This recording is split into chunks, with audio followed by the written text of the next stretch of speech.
performance. That is for the financial year 2023-2024. And now to Honorable Shakil Shabir.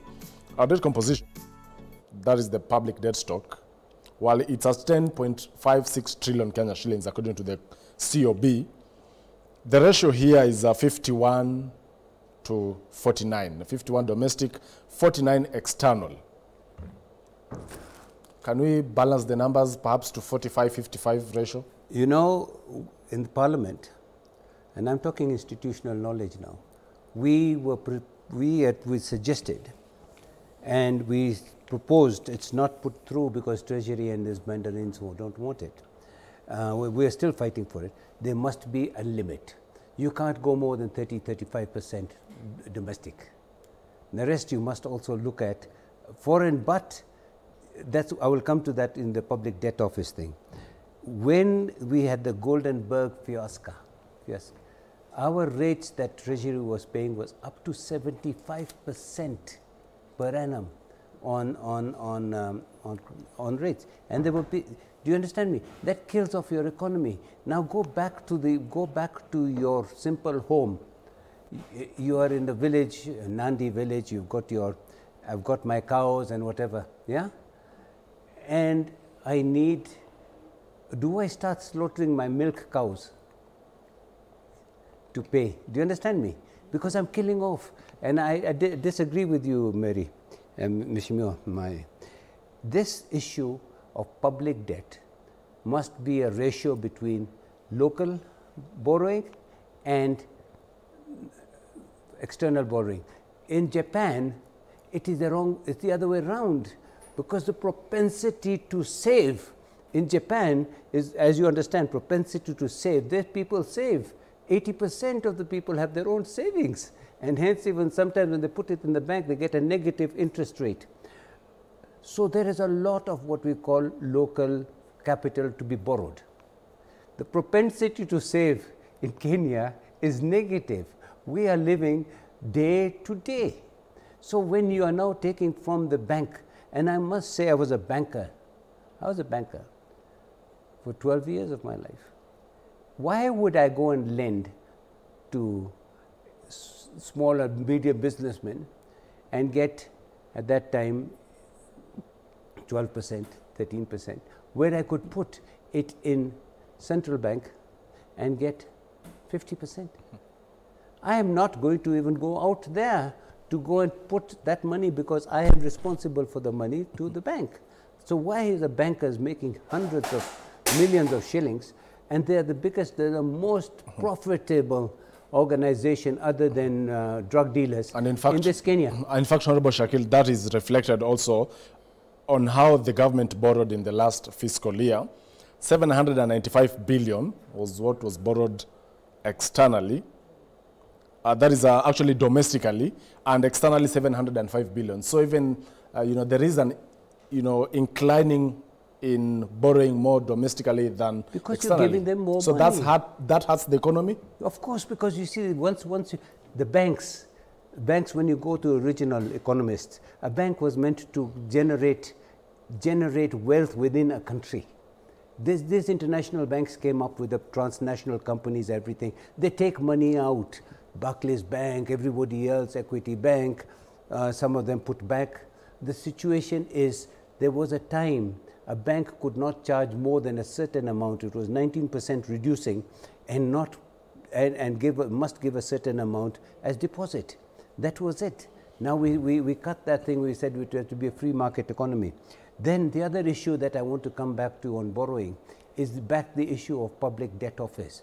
That is their job to go and look for the most appropriate lending for what we want. So the country says, the Treasury says we need 100 billion shillings, and this is what we need over a period of 20 years or whatever. You don't go and borrow short term for long-term projects. That is a big, please allow me to finish. You cannot have that. That is a recipe of disaster. No short-term solution to a long-term problem. What they do, they go and look for what is called short-term borrowing. I was in Parliament in a special committee where the Minister of Finance came, Yartuni, and gave us a written, an undertaking that, listen, please increase the limit Because what we are going to do, we are going to get rid of the short-term expensive loans and get long-term loans which are less odious. You know, if you got a credit card limit of 1 million shillings and you are really struggling, they're charging you up to 30%. But if you can move that into a mortgage type of account, you know, do you understand me? They lied. That minister lied to us blankly. That's what is happening. Well, and that's, please give me a few minutes. My colleagues will allow me, I hope. That is what I'm saying is public debt office. We must make the public debt office the one that goes and procures those loans. They should not be procured by the same people who want to use them. Because then they have what is called fixers. You know, those people who arrange those loans, they take up to 30%. I mean, we have loans of the dams and whatever, people are paid up front. You know, these are things that should not happen.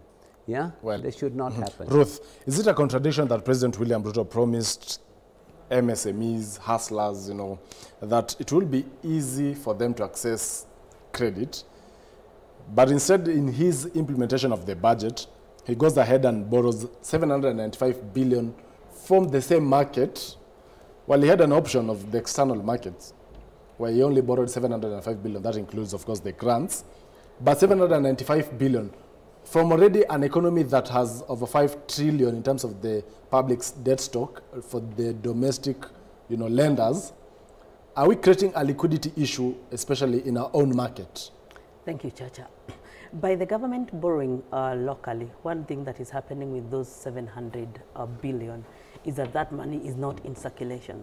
When that money in circulation, MSMEs are the ones actually that are holding this country. They are the backbone. Actually, the way we used to say, Sijui, what agribusiness is the backbone of this country. No, that should be changed, and we say MSMEs are the backbone of this country. Correct, yeah, and you see, already the sector is so cash, you know, constrained, very cash constrained.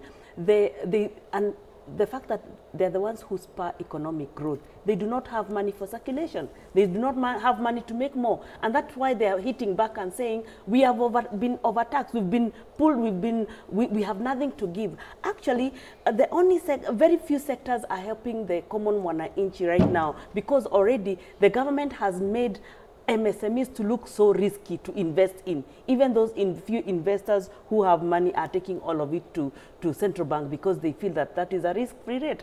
And the government is not helping, because even by increasing the interest rate that they are paying for whether T-bills or short-term borrowing or bonds or infrastructure bond, they are so high a common mwananchi cannot be able to afford. And that is even making the bank lending rate to really go high. And actually, it's like we are going to the Moi time when loans used to be very, very expensive.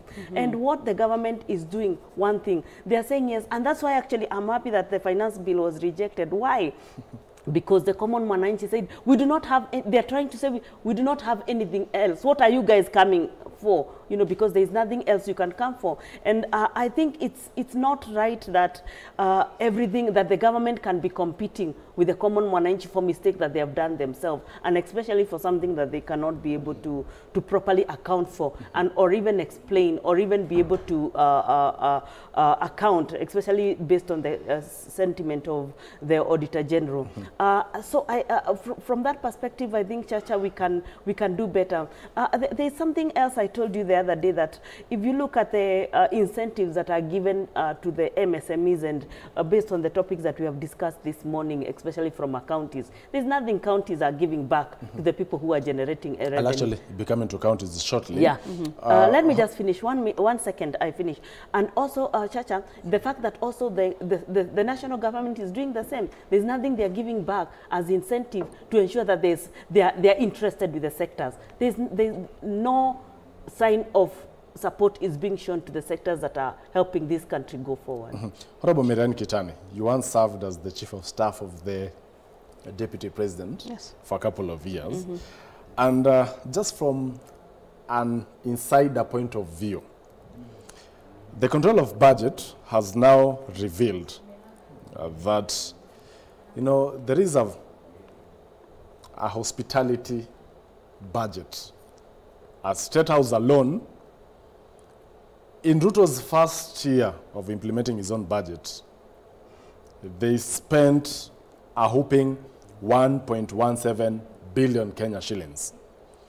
At the offices of the president and the deputy president, you are once at the deputy president's office as the chief of staff, a total of 1.05 billion. In short, in Ruto's maiden budget, over 2 billion was spent on hospitality. What is this hospitality?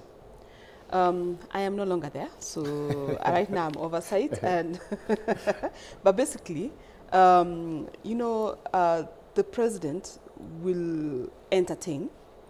He will move around. Entertain who? He will, Kenyans and non-Kenyans and expatriates, everybody who comes to State House. So when they come to State House, you will not deny them a cup of tea, will you? Or, yeah, so this is tea and mandazis at 2 billion. Not necessarily so, because the expenses that goes with maybe a president's trip, let's say like the other day. No, there's a budget for travel. Here, more specifically on hospitality alone, 2 billion. Chai and coffee. Chai so it's chai and mandazi and mandazi. Because when you go to State House, you will not expect that you do not even take tea. I remember when Kibaki took over. You were given soda. Yeah, I think that is the time when Mama Lucy said there will be no more food in State House. Ukikuja unapatiwa chai na mkate. And that is it. And I think during that period, if we look at the budget in terms of hospitality, it really went down. But I think it depends on which president is which and how they entertain and how they take care of their guests. So the 2 billion number, does it shock you? During the time, yes. During the time I was chief of staff, at that time the budget was one. It was not separate as in the deputy president and the president's budget. It was one being run at State House, and all that was then managed centrally. Right now, this current budget, the office of the deputy president has his own budget and the office of the president has his own budget, yet it is one office called the presidency, because that is how our constitution so in my view is we should go back to how it's supposed to be, where it is one office and managed centrally, so that when you look at that budget, you look at it as one figure. And now looking at our budgets and our figures, in my view, that could have been on the higher side. I think if part of that money could have gone into funding these MSMEs. Remember, yesterday we talked about our budgets, development budgets in the MSME sector, in the investment sector, in the industry sector, in the trade. The cash, the places where we expect revenue to come, if part of that money came and went there. So you're calling out State House for spending over 2 billion? Yeah, to me it's a bit high. Come down? To me it's a bit high. It would have been lower than that. How about Shakisha, 2 billion Kenya shillings at a time that Kenyans are decrying of high taxation, high cost of living. And we spend, you know, the Finance Bill of 2023, which is now a Finance Act of 2023, was also contested. You know, Azimio was on the streets to reject it. Kenyans lost their lives. And while we finance the budget, we use over 2 billion for tea and mandazis at State House and the office of the president and DP. Is it fair? Of austerity measures. Would you have ever heard this in the Moi regime? It would have never come out. What comes out now is much more. All this thing was suppressed. The other thing is, the good thing about being there a long time is I have actually experienced meetings, going to State House under Moi, going to State House under Kibaki. What were you served during, you know, Moi's time, Kibaki's time? Moi's time, it was the ugali, you know, whatever. The big tents were put up. In Kibaki's time, not only Madam Lucy, but also when the other lady there. Mama Lucy, no matter what you say about her, she was a ground person. So she had no interest in what we talk. So you were given mandazi, or you were given some tea and mandazi or a soda or whatever. And end now, of story. And now, hakuna hiyo transport ya kukuja na kuenda, hauna. So now people are being given transport to go to State House. You know, it is a truth. Now, when you go to State House, how much? No, if you go to State House, you expect. You come, somebody comes to see Mary, if I come to your office, I'm going to say, Mama, how do I go back? People come to see me. So I think it's the way you present it. Then the issue of Mandazi and Chai, this thing, the president must lead from the front. He told us, First Lady's budgets must be cut, other things must be cut. We always hear this. It started with Uhuru Kenyatta. I was so pleased when Uhuru Kenyatta said, no vehicle other than a Passat must be used. That suddenly the value of the Passat was more expensive than the 180 Mercedes we were using, which was cheaper to run than the Passat. And these people were taking the top level of Passat. And how many Passats do you see? They were sold off at ridiculous rates the other day. So you see, it depends what is called this consumption starts from somewhere. If it's not your money, it's very easy to spend. If it's not your money, it's very easy to spend. If it is your money, you'll be very careful. So yes, no, I think it is ridiculous. The other day we were in Kisumu, and I was pleased. Actually, I was pleased. I even said to the president, sasa hii ni kitu. Because we met a few of us, 30 of us. When we sat down, we were given tea and maize. Tea and maize. And then after some hours, of course, we were given dinner, 30 of us. But you don't have a tent of tent that you're hiring for 1.2 million, 1.5 million for, those are things must happen. Well, Ruth, 2 billion Kenya shillings on hospitality. When you said 2 billion, I'm thinking how many roads, how many kilometers of road can 2 billion? One kilometer of road under the present situation. Oh my God. Oh my God. Goodness. No, I beg your pardon. Around is 50 million per kilometer. No, it's 120 kilometers. That is according to Kenyan standards.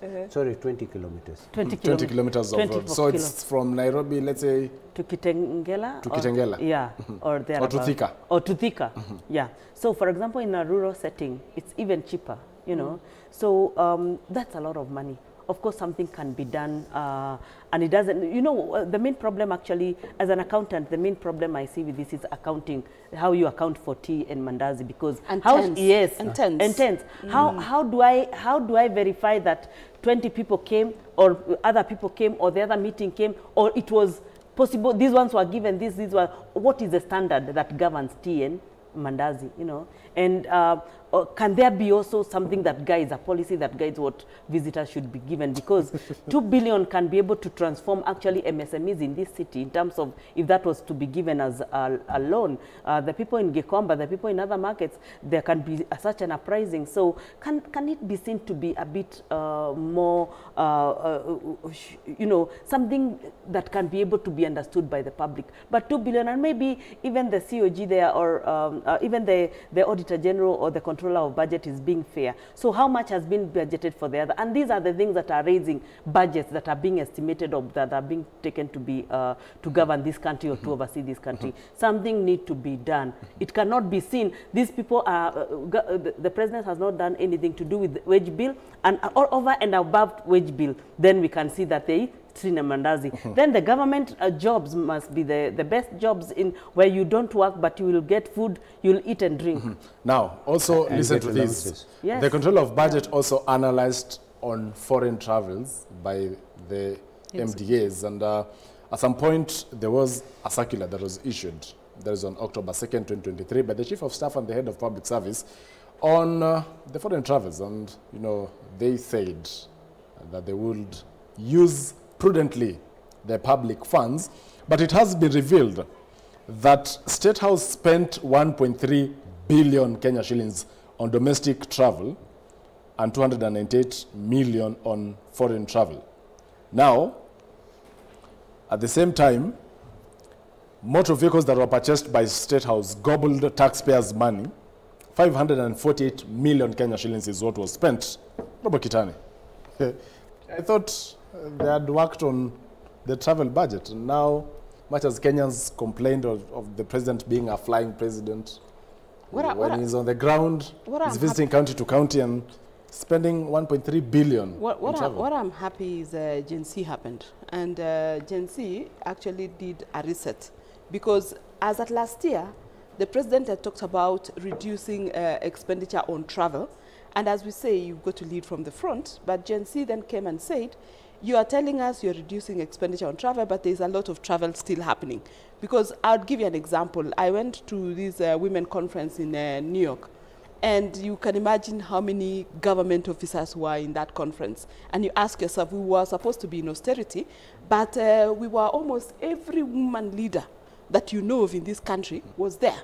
So you can imagine how much was that taxpayers' money that was spent in New York at that period. So 1.3 billion in this case is a lot for me, domestic travel alone. What I'm happy is that this particular 2024-25 financial year, when the finance bill was rejected, asked us to go back to reset, and we did the first supplementary, which is a first ever in history of Kenya, that you're doing a supplementary immediately after a budget cycle. And the first supplementary, this supplementary, I think we have most of the money that was cut was actually in that travel, both local and international. In fact, for some of the MDAs, we put the international travel to zero completely.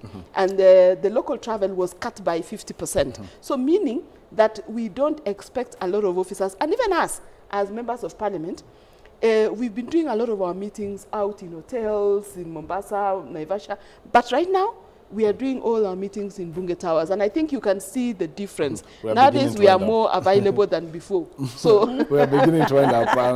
Honorable Shakir Shabir, in a minute, even as we wind up, with State House just buying new vehicles at 548 million Kenya shillings, in Ruto's maiden budget, and over $1 billion Kenya shillings, 1.2 billion on domestic travel. You know what others will consider early campaigns? Yeah. Now, firstly, 580 million is 20 vehicles. 30 million shillings a vehicle. If you took armored vehicles, you would even be more. So, put it in perspective. Yeah, 30 million, 30 vehicles. Question is, go to Bolivia. The president of Bolivia was going around in a Volkswagen. There's another African president going around in his own Jeep. It must start from the top. It must start from the top. If my president is going is trying to save money, I will save money. The other issue, I want to tell you right now, our committee, we were meeting. We've been given 4 million shillings, a quarter for external travel. 4 million. We used to have it 4 million a month for 5 million. We have been given 1 million a quarter for domestic travel. That means at one time when we were going to Mombasa, we blew that 1 million in hardly one meeting. Do you understand me? So that is where we start. We as MPs must start. You as government officers, there were government officers, and I know them, some of them by name. He would fly in from China, come and change his clothes, go there for a day, and then be back out because he had to come to Kenya to... We are running out of time. Yeah. Your final remarks. My final remarks are this. We must cut some of these things, but it must lead from the top. We members of parliament, the president, and I must say this, and I'm an independent member of parliament, and I'm not living up to anybody. But you see, leaders must take the baton from another. Thank you. And run with it. Whatever it is, the liabilities are there. You cannot blame this leader for the liabilities of the earlier one, the earlier one. We must create collective liability and say how we're going to sort it out, and the leader must run. Thank you. Thank you. Ruth, in 15 seconds or less, kindly, your final remarks. I think these budgets for buying cars for tea and mandazis, I think I'm looking at them how the government is abandoning the private sector and MSMEs in particular, and I wish this money can be given to this sector for the government to come and collect, and actually they come and collect more taxes. I wish they can. I wish there can be a change. I wish there can be a saving culture. I wish there can be more accountability when it comes to government. Thank you. Honorable Miran Kitani, 15 seconds or less, your final remarks. Thank you. I think going by how we've budgeted right now this financial year, after the finance bill, in my view, the spending on these other services like tea and mandazi, those kind of things, the local travel, international travel, will come down. And I think we need to look at more ingenious ways of communicating and interacting. The agencies, they used what you call X-Space to communicate from wherever they were. To various parts of the country. So we don't necessarily need to travel. We can actually be able to, from here, attend a meeting in New York, Yes, attend a meeting we've wherever, done, we've because done. we have that capability. Technology has helped us. And I'm happy the other day the presidency came up with this software, this portal, that every public servant, for him to travel, will be entering their details there. So we can know this public servant Including traveled MPs. 5 times, 3 times, Including and therefore MPs, spent Thank how you. much money. That is a good way of accountability. Thank you so much, Honorable Marian Kitani, Member of Parliament Aldai, and as well the Vice Chair of the Trade Committee of the National Assembly, Ruth Kinyanjui, an economist, and as well Honorable Shakil Shabir, Member of Parliament Kisumu East, and the Chair of the African Parliamentarian on Corruption, the caucus, of course, on matters corrupt or against corruption. It has been a conversation on President William Ruto's maiden budget performance. My name is Joel Chacha, and do enjoy the rest of your viewing. Good day.